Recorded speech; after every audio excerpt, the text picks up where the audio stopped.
It's for a late night read, and I believe what we have is chapter 9, Shelley's Lair, from the Lord of the Rings. Let me put this up, my green screen. Here we go. That one.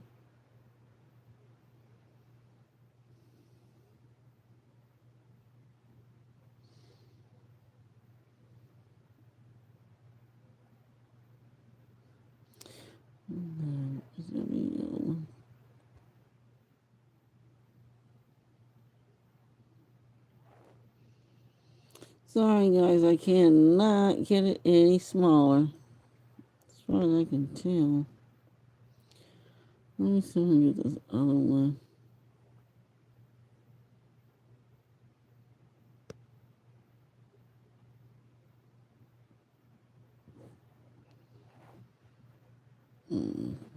No, this doesn't even want me to work with me neither. Oh, let's see. Okay, we'll just go ahead.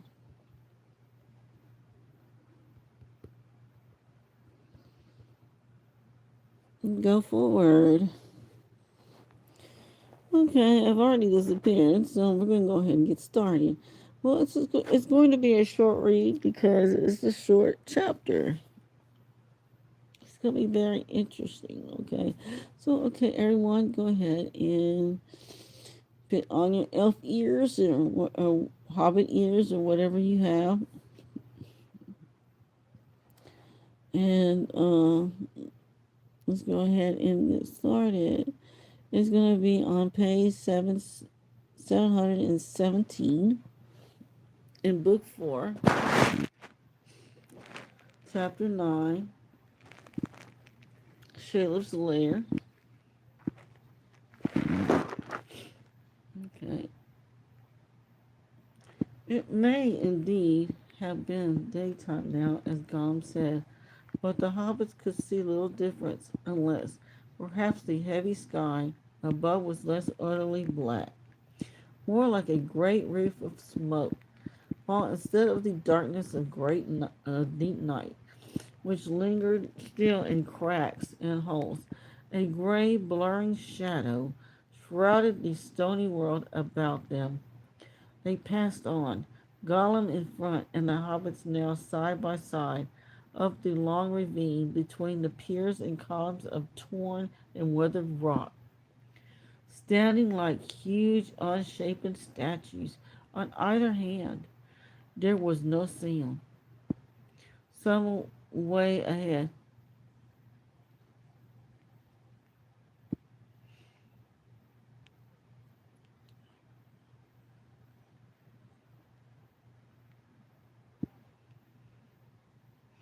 a mile or so perhaps, was a great wall, a last huge up-thrusting mass of mountain stone.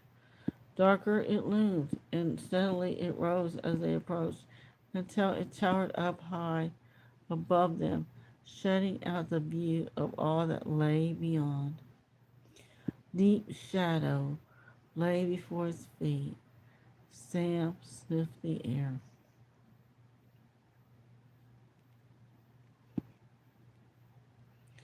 "Ugh, that smell," he said. "It's getting stronger and stronger." Presently they were under the shadow, and there in the midst of it they saw the opening of a cave.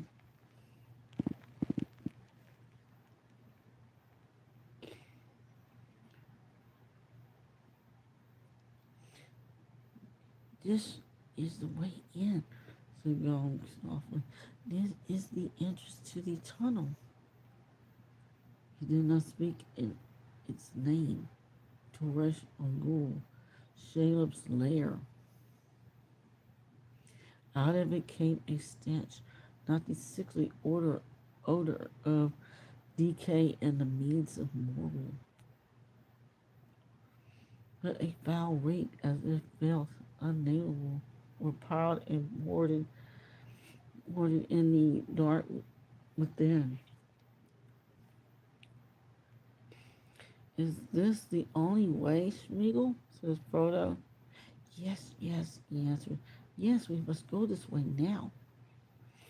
Do you mean to say you've been through this hole? Said Sam. But perhaps you don't mind bad smells. Gollum's eyes glinted. He doesn't know what we minds, does he, precious? No, he doesn't. But Schmeagol can bear things, yes. He's been through. Yo, yes. Right through. It's the other way. And what makes the smell, I wonder, said Sam. It's like, well, I wouldn't like to say some beastly hole of the orcs. I'll warrant with 100 years of their filth in it. Well, said Frodo, orcs or no, if it's the only way, we must take it.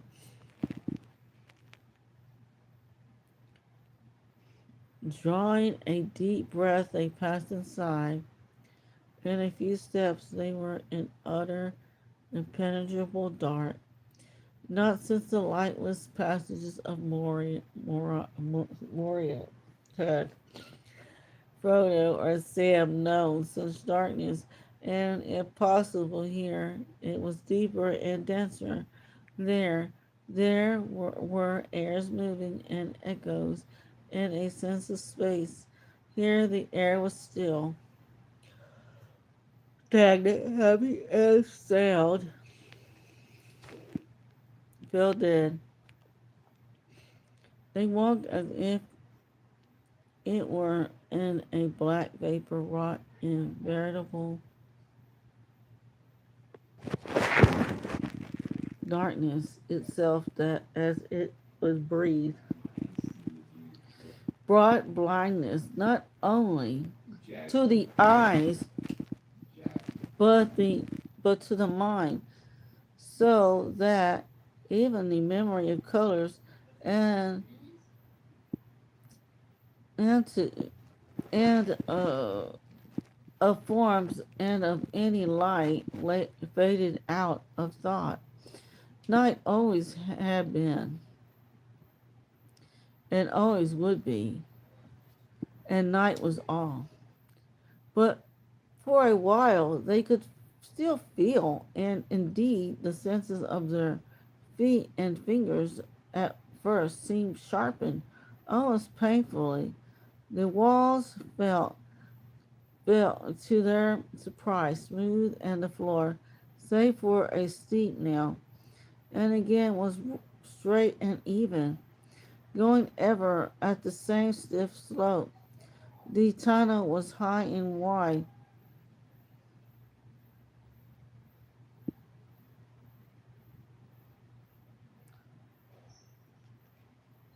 so wide that the hobbits walked abreast, only touching the side walls of their outstretched hands. They were separated, cut off alone in the darkness. Gollum had gone in first and seemed to be only a few steps ahead. While they were still able to give heed to such things, they could hear his breath hissing and gasping just in front of them. But after a time, their senses became duller. Both touch and hearing seemed to grow numb, and they kept on, groping, walking on and on, mainly by the force of the will with which they had entered, will to go through, and desire to come at last to the high gate beyond. Before they had gone very far, perhaps, but time and distance soon passed out of his reckoning. Sam, on the right, feeling the wall, was aware that there was an opening at the side. For a moment he caught a faint breath of some air, less heavy, and then they passed it by.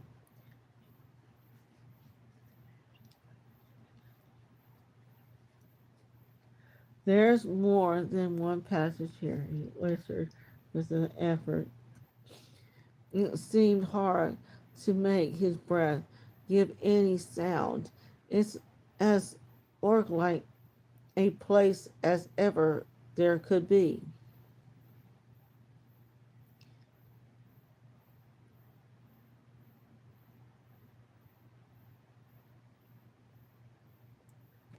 Oh, skip that.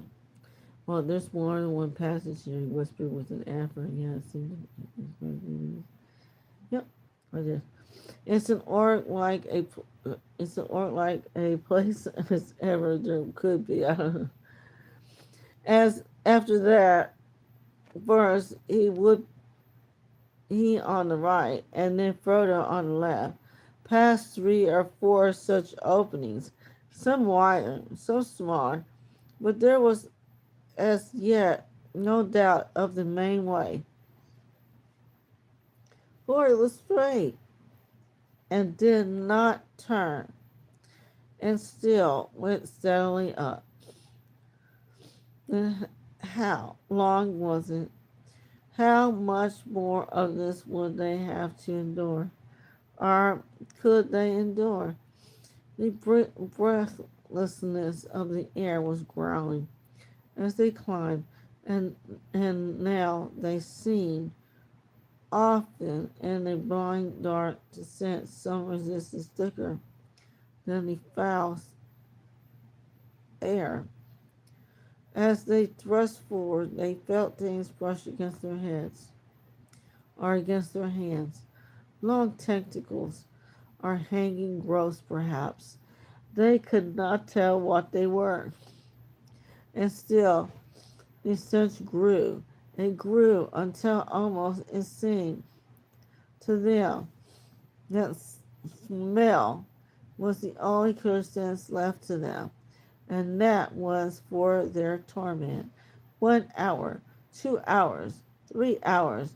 How many had they passed on this lightless home?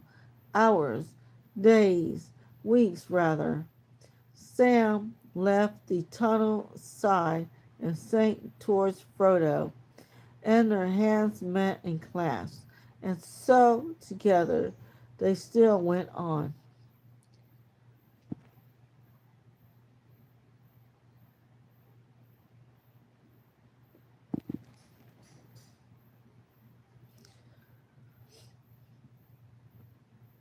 At length, Frodo, groping along the left-hand wall, came suddenly to a void. Almost he fell sideways into the emptiness.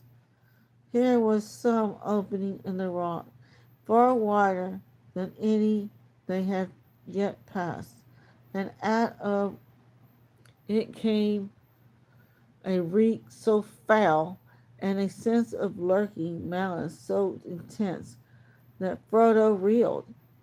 And at that moment Sam too lurched and fell forwards, fighting off both sickness and the fear.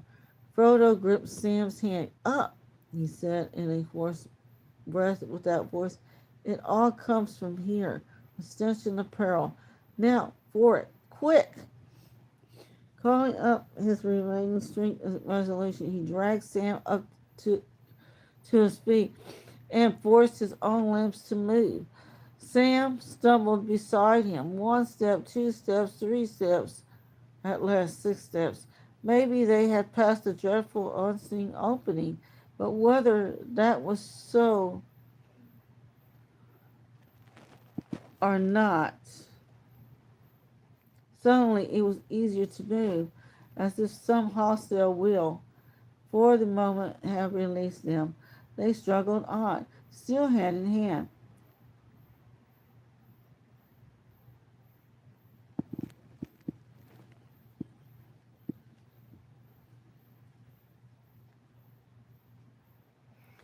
But almost at once they came to a new difficulty. The tunnel forked, or so it seemed, and in the dark they could see which was the wider way, or which kept nearer to the straight. Which should they take? The left or the right? They knew nothing to guide them. Yet a false choice would almost certainly be fatal. Which way has gone? Panted Sam. And why didn't he wait? Schmeagol, said Frodo, trying to call Schmeagol, but his voice croaked and the name fell dead almost as if it left his lips. There was no answer, not an echo, not even a tremor of the air. He's really gone this time, I fancy, muttered Sam. I guess this is just exactly where he meant to bring us, Gollum. If I ever lay hands on you again, you'll be sorry for it. Presently, groping and, and fumbling in the dark, they found that the opening on the left was blocked. Either it was a blind or else some great stone had fallen in the passage. This can't be the way, Frodo whispered. Right or wrong, we must take the other. And quick, Sam panted. There's something wrong worse than Gollum about. I could feel something looking at us.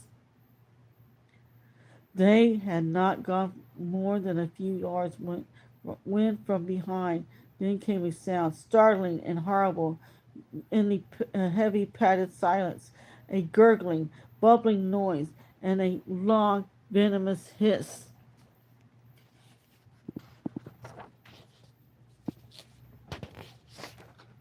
They wheeled round, but nothing could be seen. Still as stones they stood, staring, waiting. They did not know what. It's a trap, said Sam, and he laid his hand upon the hilt of his sword. And as he did so, he thought of the darkness of the burrow whence it came. I wish old Tom was near us now, he thought. Then, as he stood, darkness about him, and a blackness of despair and anger in his heart, it seemed to him that he saw a light in his mind, almost unbearably bright at first, as a sunray to the eyes of one long hidden in a windowless pit. And then the light became color, green, gold, silver, white, far off as in a little picture drawn by elven figures. He saw the Lady Galadriel standing on the grass and learning, and gifts were in her hands. And you, ring bearer, he heard her say, remote but clear, for you I have prepared this.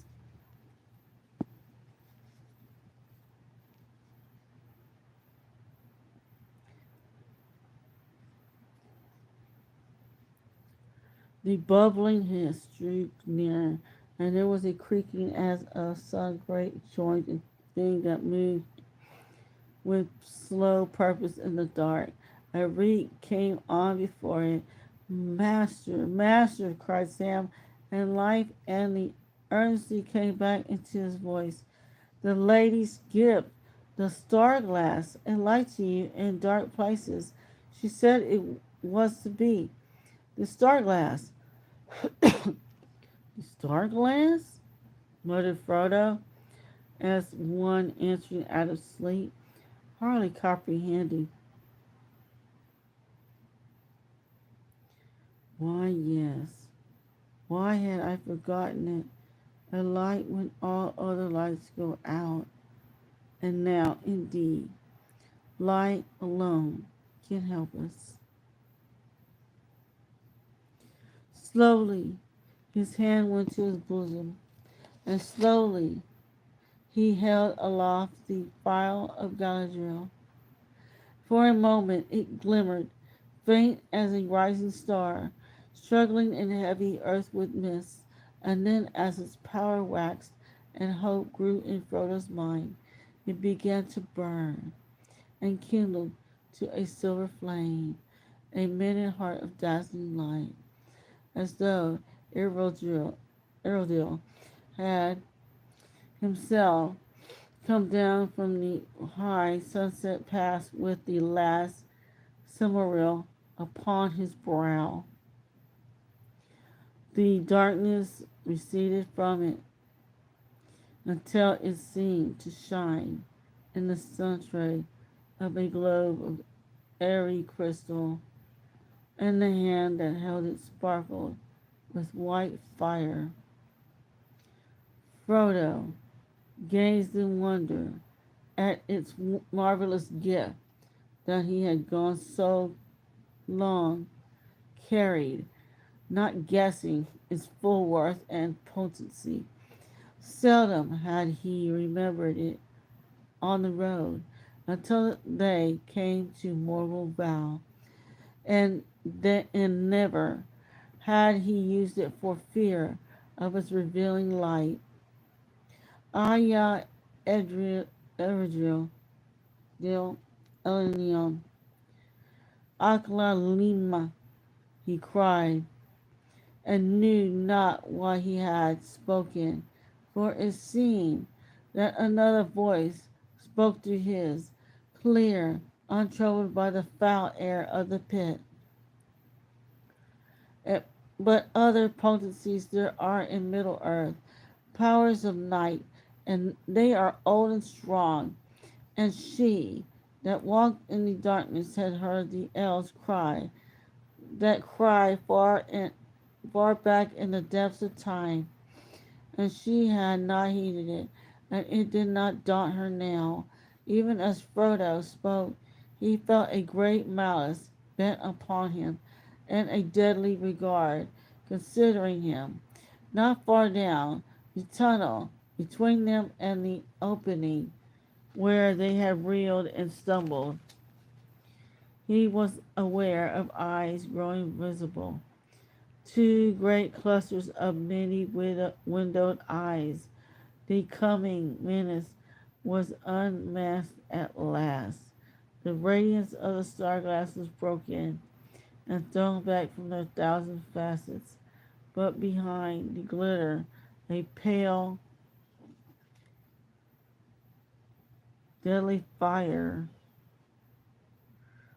began steadily to glow within. A flame kindled in some deep pit of evil thought, monstrous and abominable eyes they were, bestial and yet filled with purpose and with hideous delight, gloating over their prey, trapped beyond all hope of escape.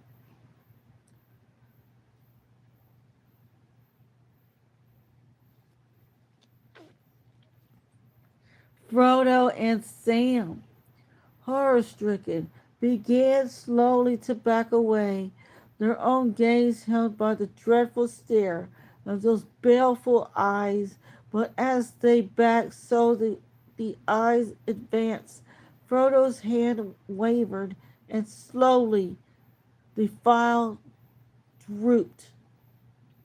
Then suddenly, released from the holding spell to run, a little while in vain panic for the amusement of the eyes, they both turned and fled together. But even as they ran, Frodo looked back and saw with terror that at once the eyes came leaping up behind. The stench of death was like a cloud about him. Stand, stand, he cried desperately. Running is no use. Slowly the eyes crept nearer. Galadriel, he called, and gathering his courage, he lifted up the vial once more. The eyes halted for a moment. The regard relaxed, as if some hint of doubt troubled them. Then Frodo's heart flamed uh, within him, and without thinking what he did, whether it was a folly or despair or courage, He took the file in his left hand, and with his right hand drew his sword. Sting flashed out, and a sharp elven blade sparkled in the silver light, but at its edges a blue fire flickered. Then, holding the star aloft, and the bright sword advanced, Frodo, hobbit of the Shire, walked steadily down to meet the eyes. They wavered. Doubt came into them as the light approached. One by one they dimmed, and slowly they drew back.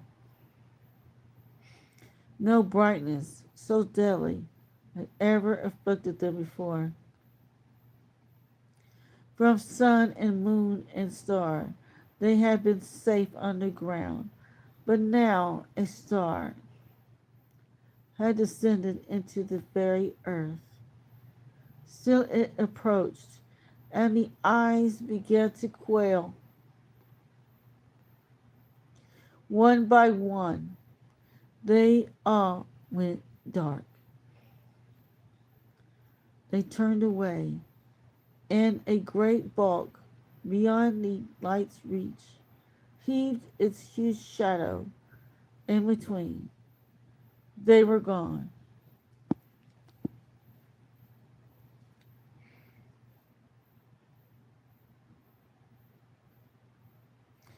Master, Master, cried Sam. They went close behind, his own sword drawn and ready. Stars and glory. But the elves would make a song of that if ever they heard of it. And may I live to tell them and hear them say.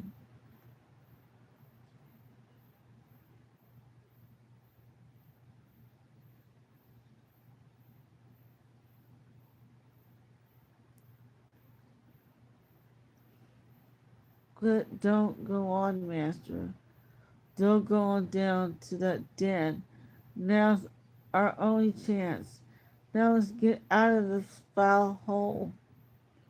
And so back they turned once more, first walking and then running.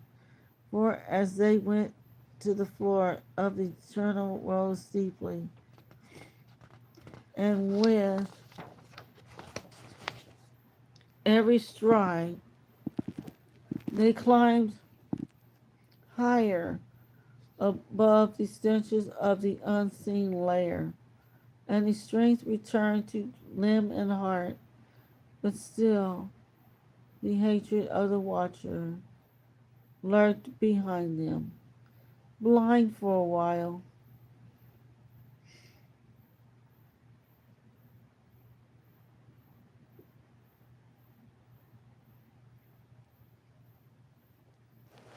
Perhaps, but undefeated, still bent on death. And now there came a flow of air to meet them, cold and thin. The opening, the tunnel's end.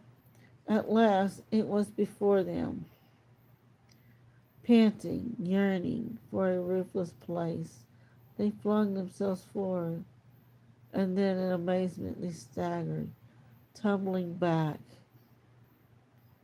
The outlet was blocked from with some barrier, but not of stone, soft and a little yielding it seemed, and yet strong and impervious. Air filtered through, but not a glimmer of any light. Once there are, once more they charged and were hurled back. Holding aloft the file, Frodo looked, and before them he saw a grayness, which the radiance of the gray star glass did not pierce and did not illuminate, as if it were a shadow. That being cast was no light. No light could dissipate. Across the width and height of the tunnel, a vast web was spun, orderly as the web of some huge spider, but denser woven and far greater, and each thread was as thick as rope. Sam laughed grimly. Cobwebs, she said. Is that all? Cobwebs? But what a spider! Have at them. Down with them.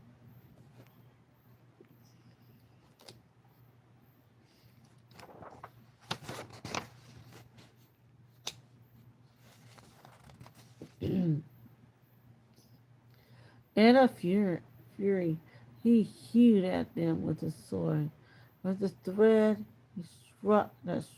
he struck did not break, and gave a little and then sprang back like a plucked bowstring, turning the blade and tossing up both sword and arm. 3 times Sam struck with all his force, and at last one single cord of all the countless cords snapped and twisted, curling and whipping through the air. One end of it latched Sam's hand, and he cried out in pain, starting back and drawing his hand across his mouth. It will take days to clear the road like this, he said. What's to be done? Have those eyes come back? No, not to be seen, said Frodo. But I still feel that they are looking at me, or thinking about me, making some other plan perhaps. And if this light were lowered, and if it failed, they would quickly come again.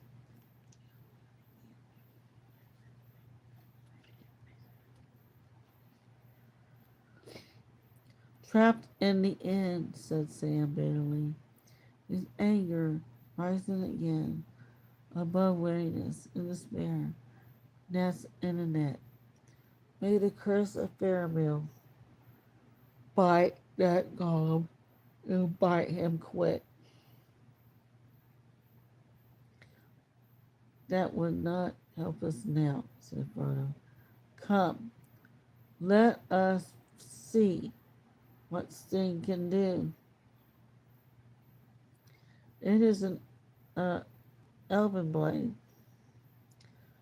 There were web of horror in the dark ravines of Beleriand, where it was forged.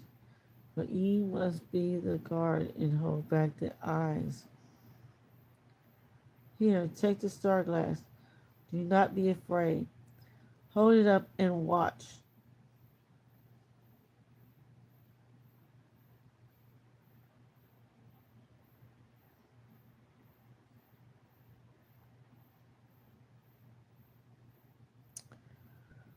Then Frodo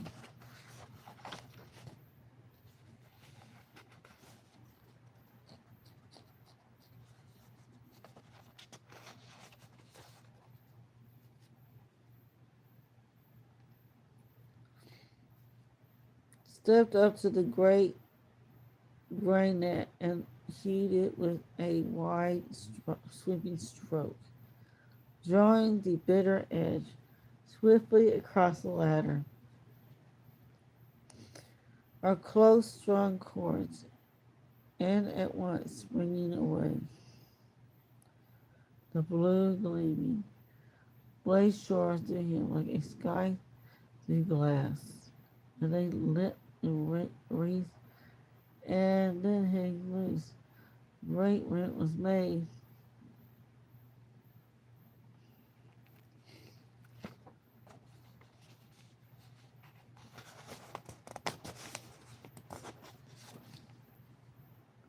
Oh.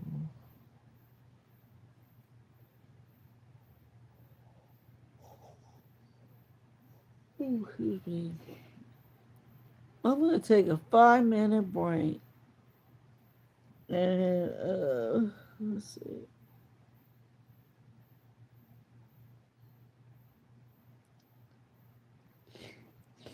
Starting now.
Okay.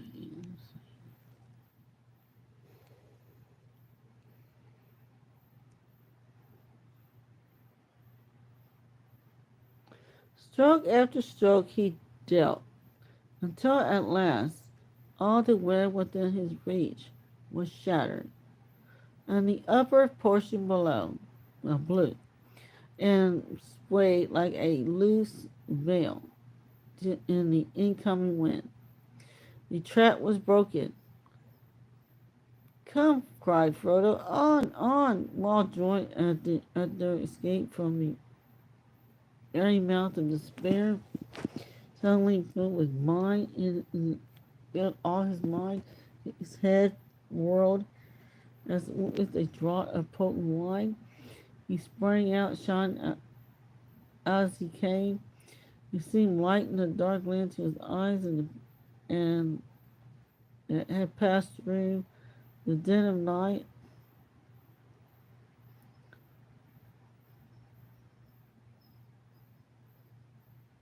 The great smokes had risen and grown thinner, and the last hours of summer day were passing. The red glare of Mordor had died away on a sudden gloom. Yet it seemed to Frodo that he looked upon a morning of sudden hope. Almost he had reached the summit of the wall, only to become only the only a little higher now. The cliff surfaced anew, and before him the dim notch in the right trunk ridge, and the horns of rock darkly in the city, in the sky, excuse me, on either side. A short race, a sprinter's course, and he would not be through. Only through. Would not be through. And the pass, Sam, he cried, not heeding the shrillness of his voice that released him from the croaking ears of the clownly. Yeah.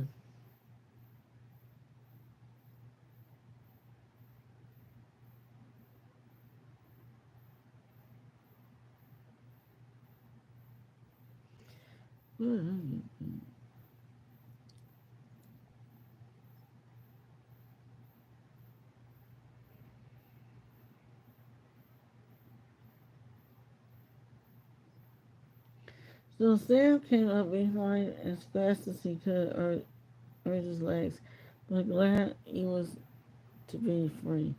He was uneasy, and he kept on glancing back at the dark arch of the tunnel, bringing to his eyes almost shops.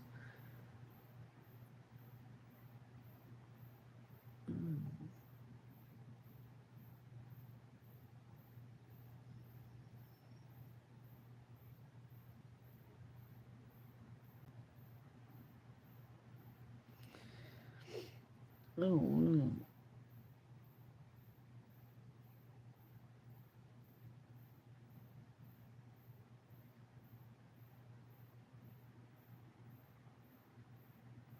He kept on glancing back at the dark arch of the tunnel, fearing to see eyes or some shape beyond imagining.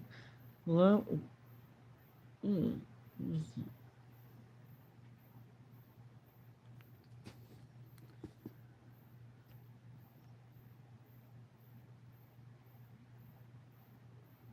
fearing to see eyes or some shape beyond his imagining, spring out in pursuit. Too little did he or is his master know the craft of sailor. He had many exits from her yet later.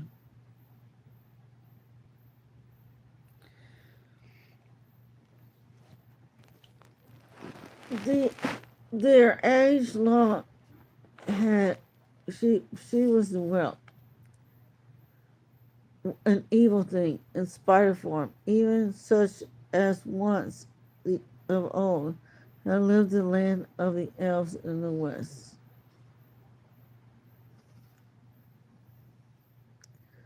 That is now under the sea, such as Baron fought in the mountain of Shun.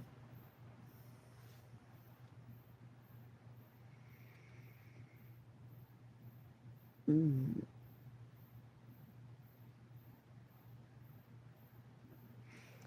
In the mountains of Terra and Doros.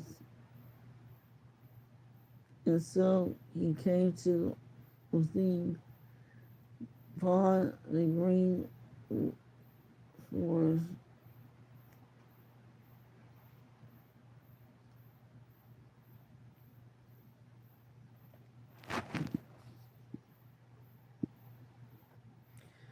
Oh my god, I'm about to go to sleep.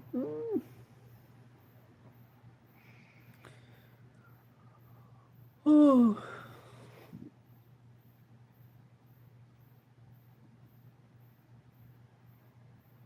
okay.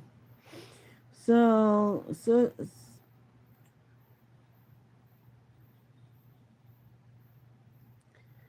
was a sea some which as very top in the mountains of Terra and Dorian, and so came and looked upon the green sword beyond the no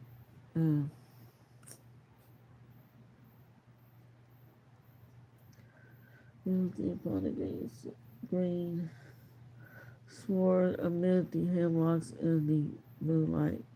Long ago, how Shayla came there, flying from ruin. No telltales, for out of the dark years few tales had come. Bane still was, but still she was there. She was there for so long.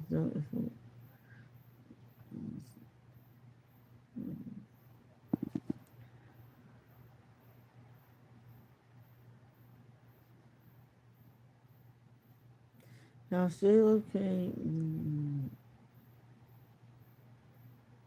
here flying from no tales. For out of the dark years, few tales have come, but still she was there. Who was there for so long, and for the first stone of Ballinger, he and she served none but herself, drinking the blood of elves and men, worn fat. Um, what? I'm about to go to sleep. It's like, uh, uh, but still, she was there, who was there before Sauron and before the first stone of Barad-dûr, and she served none but herself, drinking the blood of elves and men, bloated and grown fat with endless brooding on her feast, weaving webs of shadow for all living things were on her food, and her vomit darkness, for in white and her lesser roods, asters of the miserable mates for her own offspring, that the hills she Dol Guldur, and the fastness of Mirkwood, but none could rival her. She of the great, less child of Ungolot, to trouble the unhappy world. Already, years before, Gollum had beheld her, Smeagol, who, God, until all dark hosts in past days had bowed and worshipped her,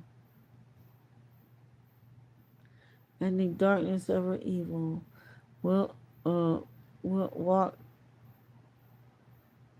through all the ways of the weariness beside him, cutting him off,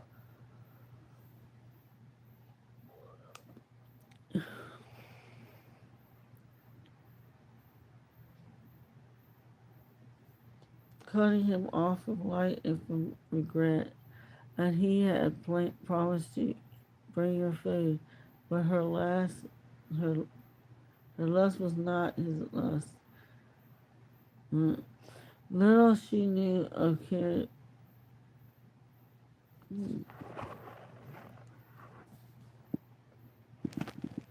for towers or rings or anything devised. What?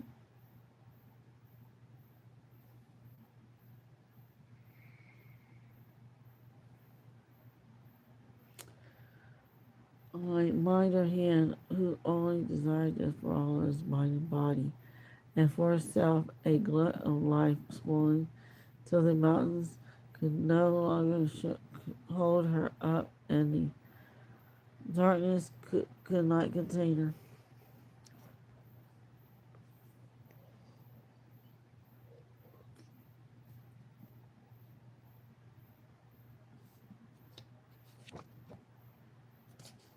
I'm gonna go ahead and cut it off at night. I'm about to go to sleep, seriously.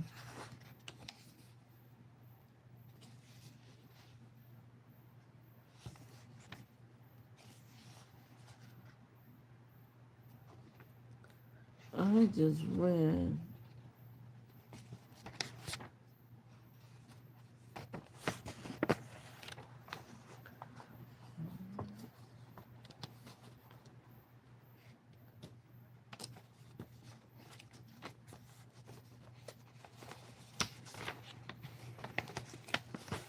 there 4 pages into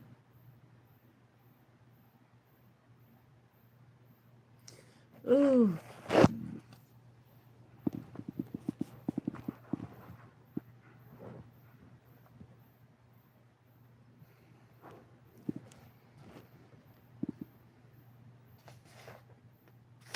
Oh, keep reading. Oh my god. Oh, God.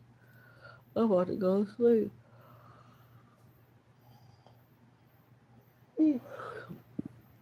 Hope everyone else is getting good sleep because I know I'm never gonna wake up and figure out what they do, what happened to them. Oh my god.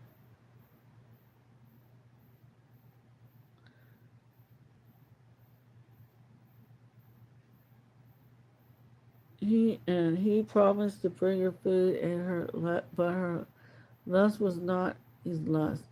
Little he knew of or care for towers or rings or anything thing devised by mind or hand, who only desired death for all others, mind and body, and for herself a glut of life, alone swollen till mountains could no longer hold her up, and the darkness could not contain her.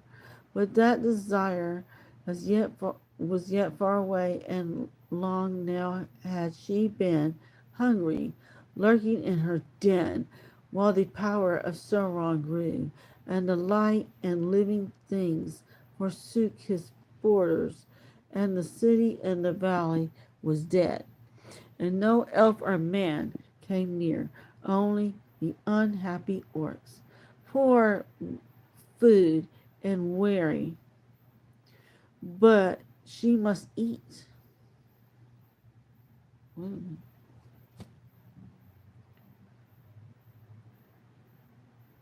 And however busily they delved new winding passages from the past, and from their tower, ever she found someone to snare them.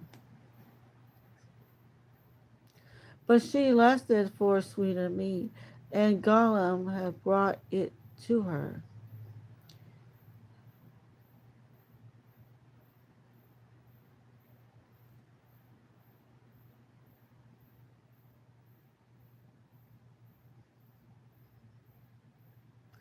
We'll see, we'll see, he said often to himself. When the evil mood was on him, as he walked the dangerous road from Emmenmule to Morgendale, we'll see. It may well be. Oh, yes, it may well be that when she throws away the bones and the empty garments, we shall find it. We shall find it, the precious, and reward your poor Schmigel, who brings nice food, and we'll save the precious as we promised. Oh, yes. And when we've got it safe, and then she'll know it. Oh, yes. Then we'll pay her back, my precious. Then we'll pay everyone back. So he thought in an inner chamber of his cunning, which he still hoped to hide her, even when he had come to her again and bowed low before her while his companions slept. And as for Sauron, he knew where she lurked. It pleased him that she should dwell there, hungry but unabated in malice, and more sure watch upon that ancient path into his land than any other that his skill could have devised. And orcs, they were useful slaves, but he had them in plenty. And now and again, Sheila caught them to stay her appetite. She was welcome. He could spare them, and sometimes, as a man may cast his dainty to his cat he calls her, but she owns him not. Sauron would send her prisoners that he had no better uses for. He would have them driven to her home, and report brought back to him of the price she made. So they both lived, delighting in their own devices, and feared no assault, nor wrath, nor end of their wickedness. Never yet had any fly escape from Shallop's webs, and the greater now was her rage and hunger.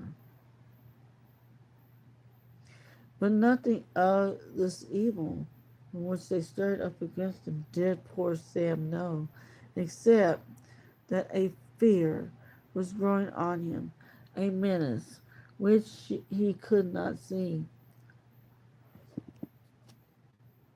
in such a way did it become that it was a burden to him to run, and his feet seemed leading. Dread was round him, and enemies before him in the past, and his master was in a fey mood, running heedlessly to meet them, turning his eyes away from the shadow behind and the deep gloom beneath the cliff upon his left. He looked ahead and he saw two things that increased his dismay. He saw that the sword which Frodo still held unsheathed was glittering with blue flame, and he saw that the sky behind was now dark. Still the window in the tower was glowing red. Orcs, he muttered. We'll never rush it like this. There's orcs about and worse than orcs. Then,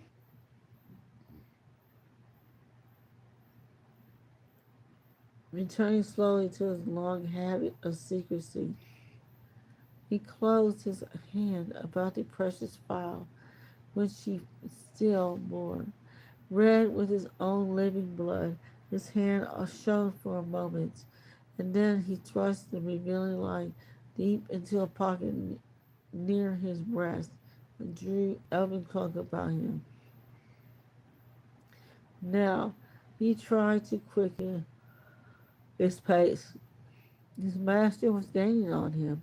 Already he was some 20 strides ahead, flitting on like a shadow.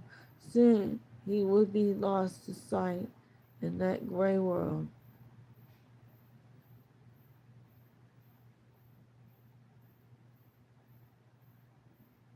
Hardly had Sam hidden the light of the star glass when she came a little way ahead, and to his left he saw suddenly, issuing from a black hole of shadow under the cliff, the most loathly shape that he had ever beheld, horrible beyond the horror of it, an evil dream, most like a spider she was, but huger than the great hunting beasts, and more terrible than they because the evil purpose in her remorseless eyes. Those same eyes that he thought daunted and defeated, they there they were lit with a fell light again, clustering in their outthrust head. Great horns she had, and behind her short stalk-like neck was her huge swollen belly, a vast bloated bag, swaying and sagging between her legs. Its great bulk was black, blotched with livid marks, but the belly underneath was pale and luminous, and gave forth a stench. Her hairs that stuck out like steel spines, and at each leg's end there was a claw. Soon as he had squeezed her soft, squelching body and its folded limbs out of the upper exit, from her lair, she moved with a horrible speed, now running on her creaking legs, now making a sudden bound. She was between Sam and his master. Either she did not see Sam Art avoided him, nor the moment as the bearer of the light.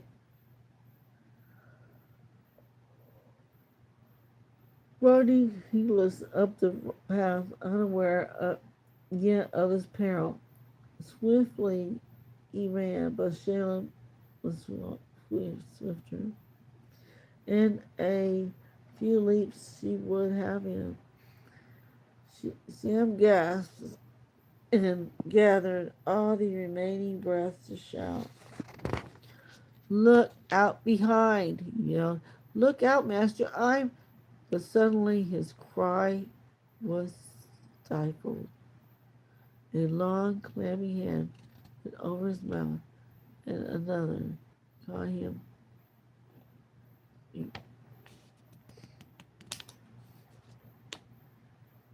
Oh,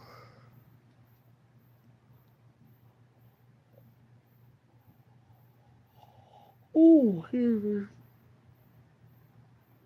a long, clammy hand went over his mouth. Oh, wait a minute.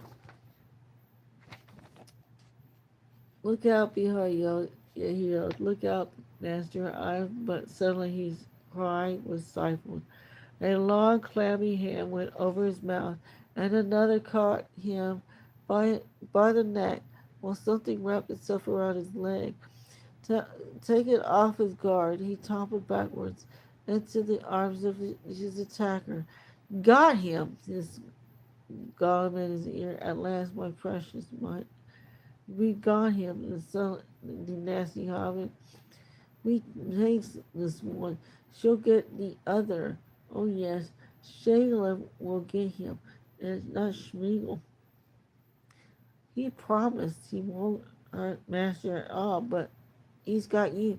You nasty, filthy little sneak. He spat on his neck.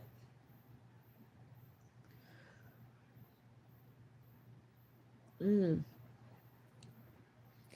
Fury, fury at the treachery and desperation at the delay when his master was in deadly peril gave to Sam a sudden violence and strength that was far beyond anything that all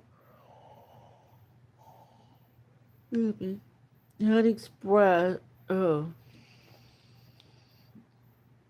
Had expected from the slow, stupid hobbit, as he thought him. Not God himself could have twisted more quickly or more fiercely.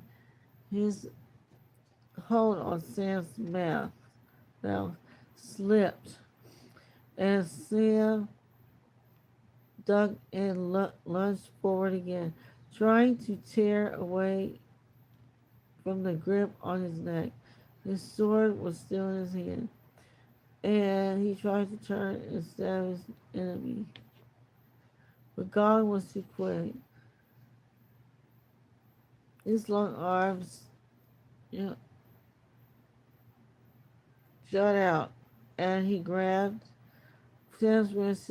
His fingers were like mice. Slowly and relentlessly, he bent his hand down and forward, till with a cry of pain, Sam released the sword and it fell in the end.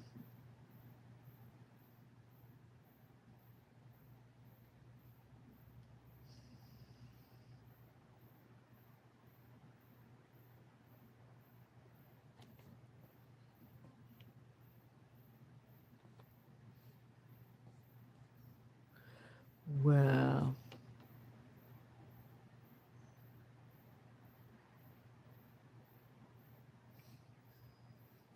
Then Sam played his last trick with all his strength and pulled away. Got his feet firmly planted, and then suddenly he drove his legs against the ground and with his whole force hurled himself backwards, not expecting even a simple trick from Sam. Gollum fell over with Sam on top, and he received the weight of the sturdy hobbit in his stomach. A Sharp hiss came out of him, and for a second hand was his hand upon Sam's throat loosened, and his fingers still gripped the sword here.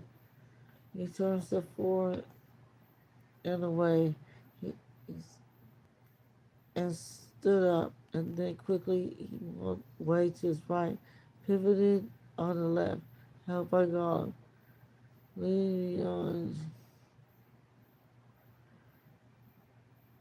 Mm,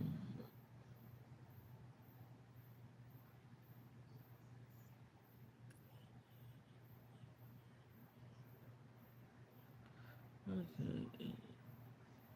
Sam tore himself forward and away, and he stood up, and then quickly he moved away to his right, pivoted on the wrist held by God, laid hold of the staff, and with his hand he swung it up and it down with a whistling clip.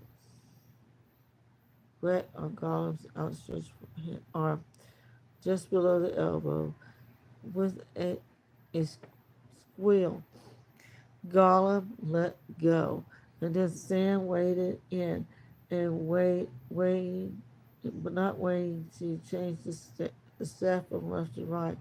He left another savage blow, quick as a snake on slithering aside,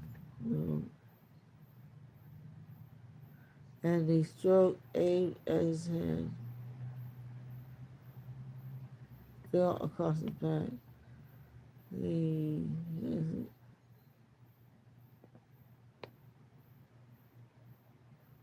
uh,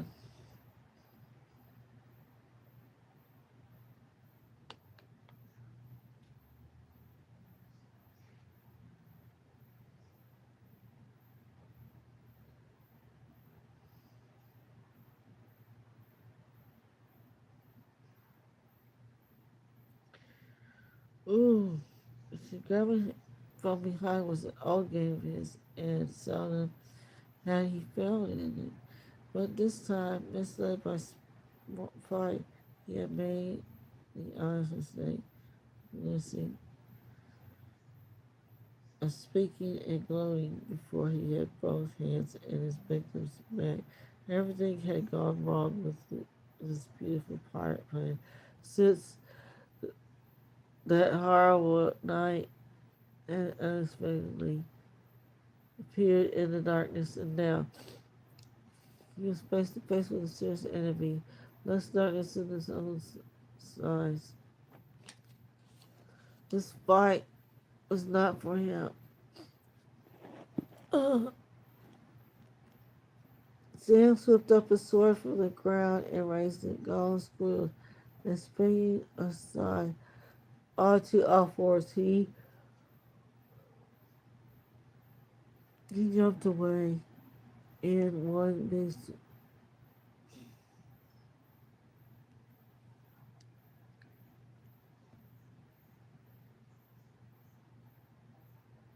Uh,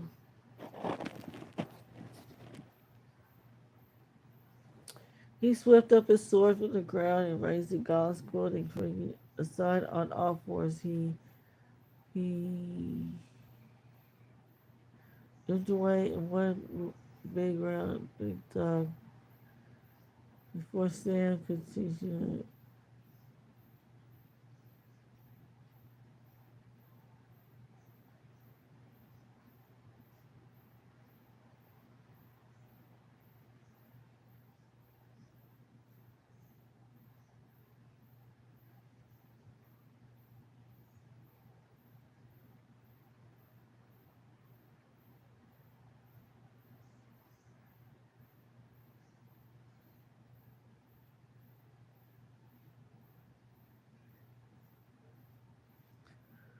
Oh.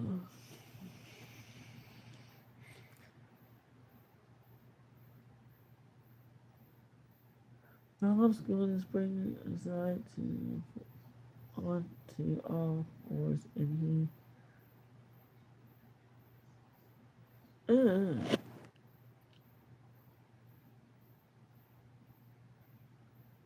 Before Sam could reach him, he was off running like with amazing speed back towards the tunnel.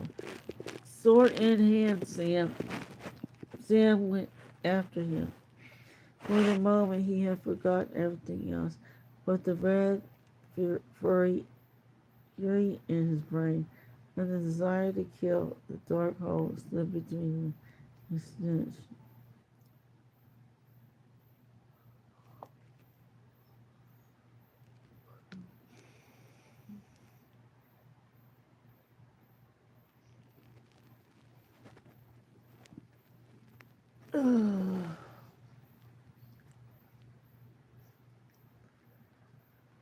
Sword and sword, Sam went after him. For the moment, he had forgotten everything else but the red fury in his brain and the desire to kill God. But before he could overtake him, he was there.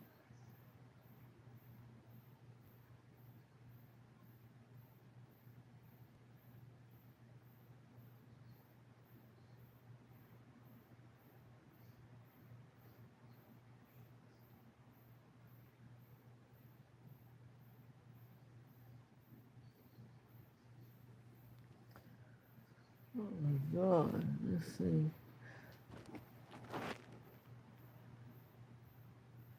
Yeah, because sword in hand, Sam went after him. For the moment, he had forgotten everything else but the red fury in his brain and the desire to kill God.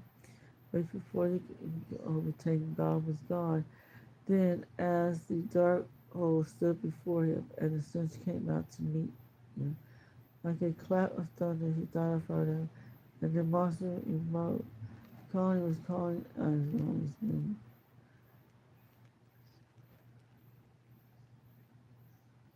Calling his name. He's too late. So far, God's plot has succeeded.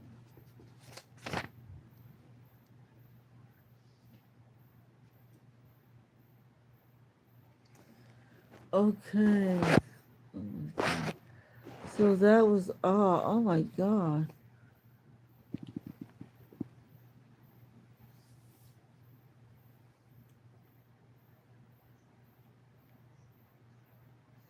He took all that time to go take them out. That's ridiculous.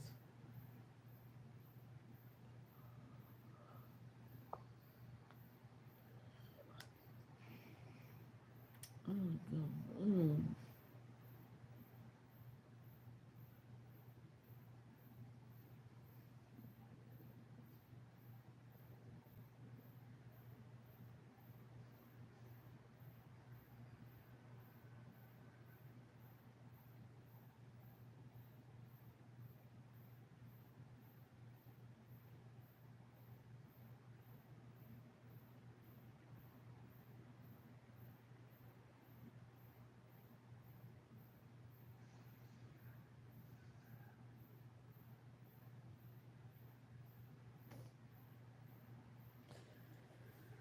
Oh my God. So that is the end of that chapter.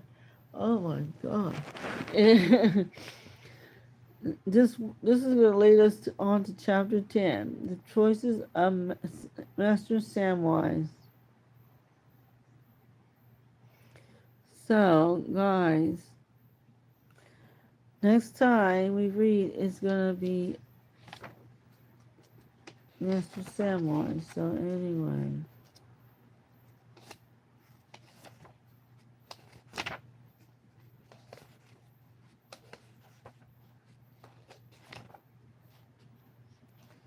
Oh, wow.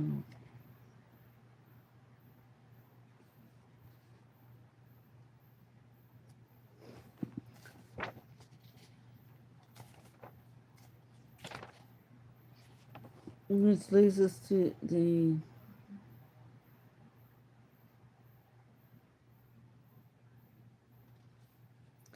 return of the king.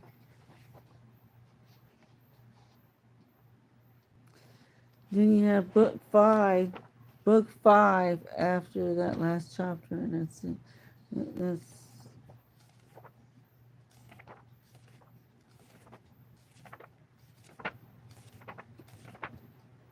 very long read.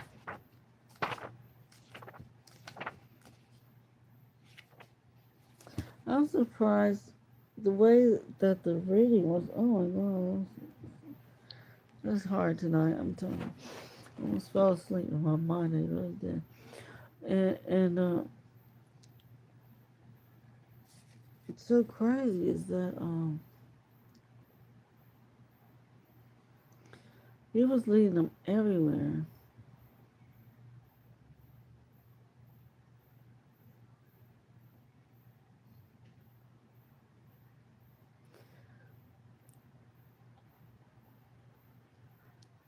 I don't know, guys. What do y'all think? I mean, who was really the bad guy here?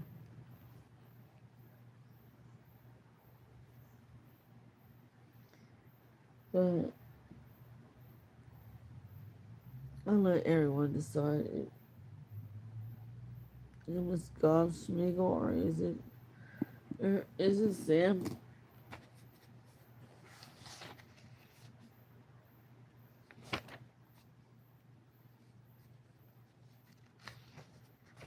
But anyway, later.